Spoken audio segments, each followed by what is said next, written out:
Kabar duka datang dari Muhammad Ahsan, atlet ganda bulu tangkis Indonesia. Sang ayah Tumin Atmadi dikabarkan meninggal dunia, Senin dini hari tanggal 9 Agustus tahun 2021. Tribunsumsel.com mendapatkan kabar duka tersebut melalui pesan singkat via WhatsApp. Innalillahi wa inna ilaihi rojiun. Telah berpulang ke rahmatullah Ayahanda M. Ahsan, atlet ganda putra kita. Bapak Tumin, subuh tadi.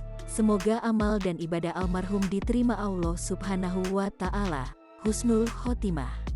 Hingga berita ini dimuat, Tribun Sumsel tengah berusaha untuk mendatangi rumah Muhammad Ahsan di Palembang, guna mencari informasi lengkap terkait meninggalnya sang ayah Muhammad Ahsan.